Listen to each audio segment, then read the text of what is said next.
باب نمبر 4 حضرت مالک بن دینار رحمۃ اللہ علیہ کے حالات و مناقب۔ تعارف: آپ اور حسن بصری رحمۃ اللہ علیہ ہم عصر ہیں۔ آپ کا شمار بھی دینی پیشواؤں اور سالکین رہنماؤں میں ہوتا ہے۔ آپ کی پیدائش اپنے والد کے دور غلامی میں ہوئی۔ آپ کا نام دینار تھا۔ ظاہری اعتبار سے وہ آپ غلام زادے ہیں، لیکن باطنی طور پر فیوز و برکات کا سرچشمہ ہیں، اور با اعتبار کرامات و ریاضت آپ کا درجہ بلند ہے۔ دینار کی وجہ تسمیہ: ایک مرتبہ آپ کشتی میں سفر کر رہے تھے اور منجدار میں پہنچ کر جب ملاح نے کرایہ طلب کیا تو فرمایا کہ میرے پاس دینے کو کچھ بھی نہیں ہے۔ یہ سن کر اس نے بد کلامی کرتے ہوئے آپ کو اتنا زد و کوب کیا کہ آپ کو غش آ گیا، اور جب غشی دور ہوئی تو ملاح نے دوبارہ کرایہ طلب کرتے ہوئے کہا کہ اگر تم نے کرایہ ادا نہ کیا تو دریا میں پھینک دوں گا۔ اسی وقت اچانک کچھ مچھلیاں منہ میں ایک ایک دینار دبائے ہوئے پانی کے اوپر کشتی کے پاس آئیں، اور آپ نے ایک مچھلی کے منہ سے دینار لے کر کرایہ ادا کیا۔ ملاح یہ دیکھ کر قدموں میں گر پڑا، اور آپ کشتی میں سے دریا پر اتر گئے اور پانی میں چلتے ہوئے نظروں سے اوجھل ہو گئے۔ اسی وجہ سے لفظ دینار آپ کے نام کا حصہ بن گیا۔ خود غرضی اور اخلاص میں فرق: آپ نہایت حسین و جمیل اور بہت تونگر تھے، اور دمشق میں سکونت پذیر تھے، اور حضرت معاویہ رضی اللہ تعالیٰ عنہ کی تیار کردہ مسجد میں اعتکاف کیا کرتے تھے۔ ایک مرتبہ یہ خیال آیا کہ کوئی صورت ایسی پیدا ہو جائے کہ مجھ کو اس مسجد کا متولی بنا دیا جائے۔ چنانچہ آپ نے اعتکاف پر اعتکاف اور اتنی کثرت سے نمازیں پڑھیں کہ ہر شخص آپ کو ہمہ وقت نماز میں مشغول دیکھتا، لیکن کسی نے بھی آپ کی طرف توجہ نہیں کی۔ پھر 1 سال کے بعد جب آپ مسجد سے برآمد ہوئے تو ندائے غیبی آئی کہ اے مالک، تجھے اب تائب ہو جانا چاہیے۔ چنانچہ آپ کو 1 سال تک اپنی خود غرضانہ عبادت پر شدید رنج و شرمندگی ہوئی، اور آپ نے اپنے قلب کو ریا سے مبرہ کر کے خلوص نیت کے ساتھ ایک شب عبادت کی تو صبح کے وقت دیکھا کہ مسجد کے دروازے پر ایک مجمع ہے جو آپس میں کہہ رہے ہیں کہ مسجد کا انتظام ٹھیک نہیں، اس شخص کو متولی بنا دیا جائے اور تمام انتظامی امور اس کے سپرد کر دیے جائیں۔ اور اس کے بعد متفق ہو کر پورا مجمع آپ کے پاس پہنچا،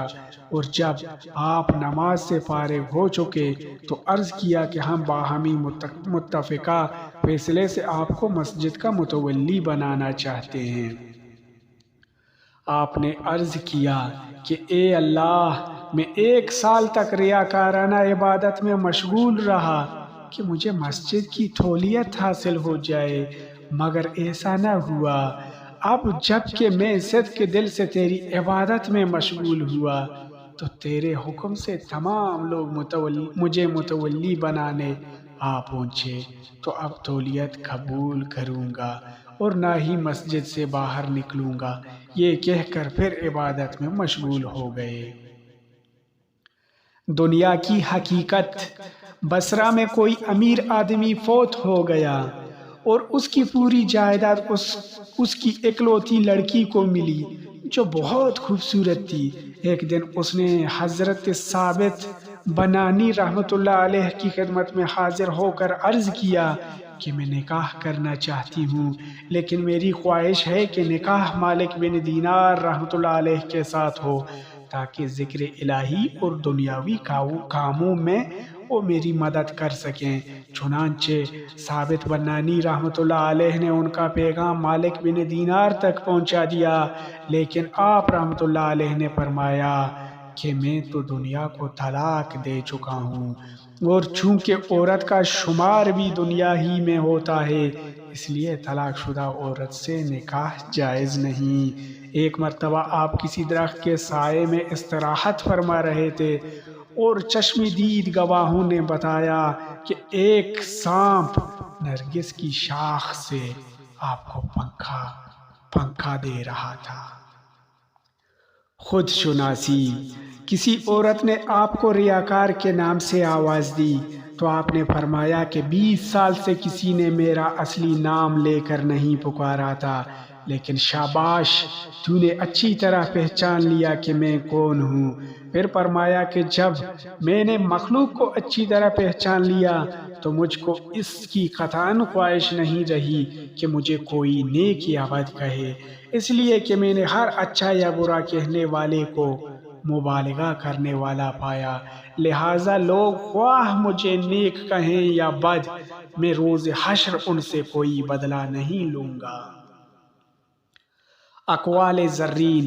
فرمایا کہ جس سے قیامت کے دن کوئی فائدہ حاصل نہ ہو اس کی محبت سے کیا فائدہ، کیونکہ اہل دنیا تو فالودہ کی طرح ہیں جو ظاہر میں خوش رنگ اور باطن میں بدمزہ ہوتا ہے، اور اس دنیا سے اس لیے اجتناب بہتر ہے کہ اس نے علماء کو بھی اپنا تابع بنا لیا ہے۔ فرمایا ہے کہ جو لغو باتیں زیادہ کرتا ہے اور عبادت کم، اس کا علم قلیل، قلب اندھا اور عمر رائگان ہے، کیونکہ میرے نزدیک اخلاق سے بہتر کوئی عمل نہیں ہے۔ فرمایا کہ اللہ تعالیٰ نے حضرت موسیٰ علیہ السلام کو بذریعہ وحی حکم دیا کہ فولادی عصا لے کر زمین پر چلو اور ہر جدید اور عبرت انگیز شے کی جستجو کرو، اور اس وقت تک ہماری حکمت و نعمت کا مشاہدہ کرتے رہو جب تک جوتے گس نہ جائیں اور عصا ٹوٹ نہ جائے۔ اس کا مفہوم یہ ہے کہ ضبط و فکر سے کام لینا چاہیے، جیسا کہ عربی کا ایک مقولہ ہے، دین ایک روشن دلیل ہے اور اس میں نرمی و آہستگی کے ساتھ مشغول رہو، اور تورات میں ہے، ہم نے تمہیں اپنا مشتاق بنایا لیکن تم نہ بن سکے۔ پھر آپ نے فرمایا کہ ہم نے آسمانی صحائف میں دیکھا ہے کہ اللہ تعالیٰ نے حضور اکرم صلی اللہ علیہ وآلہ وسلم کی امت کو 2 ایسی نعمتیں عطا فرمائی ہیں جو جبرائیل اور میکائیل کو بھی عطا نہیں ہوئی، اور اول نعمت یہ کہ فاذکرونی اذکرکم، تو مجھے یاد کرو میں تمہیں یاد کروں گا، اور دوسری نعمت ادعونی استجب لکم، تو مجھے پکارو میں تمہاری دعا قبول کروں گا۔ فرمایا کہ تورات میں اللہ تعالیٰ کا یہ قول میں نے پڑھا ہے کہ اے صدیقین، میرے ذکر سے دنیا میں آرام کے ساتھ زندگی گزارو، جبکہ دنیا میں میرا ذکر بہت بڑی نعمت ہے اور آخرت میں اس سے اجر عظیم حاصل ہوگا۔ فرمایا کہ بعض آسمانی کتابوں میں ہے کہ جو دنیا کو محبوب تصور کرتا ہے، میرا ادنا برتاؤ اس کے ساتھ یہ ہے کہ میں ذکر و مناجات کی لذت سے دل کو خالی کر دیتا ہوں، اور جو خواہشات دنیا کی طرف دوڑتا ہے، شیطان اس کو فریب دینے کی اس لیے فکر نہیں کرتا کہ وہ تو خود ہی گمراہ ہے۔ منقول ہے کہ کسی نے دم مرگ آپ سے وصیت کرنے کی خواہش کا اظہار کیا تو فرمایا کہ تقدیر الہی پر راضی رہ تاکہ تجھ کو عذاب حشر سے نجات مل سکے۔ پھر کسی نے اس کے انتقال کے بعد خواب میں جب اس کا حال دریافت کیا تو اس نے کہا، گو میں بہت ہی گناہگار تھا، لیکن صرف اسی حسن خیال کی وجہ سے میری نجات ہو گئی جو مجھے اللہ تعالیٰ کی بندہ نوازی پر تھا۔ صبر کا پھل۔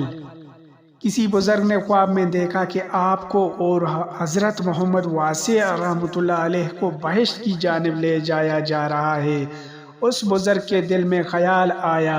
کہ دیکھو، مالک بن دینار رحمۃ اللہ علیہ جنت میں پہلے پہنچتے ہیں یا پھر محمد واسع رحمۃ اللہ علیہ۔ چنانچہ یہ دیکھ کر مالک بن دینار رحمۃ اللہ علیہ کو پہلے داخل جنت کیا گیا۔ بزرگ نے پوچھا کہ محمد واسع رحمۃ اللہ علیہ تو مالک بن دینار رحمۃ اللہ علیہ سے زیادہ عامل و کامل تھے۔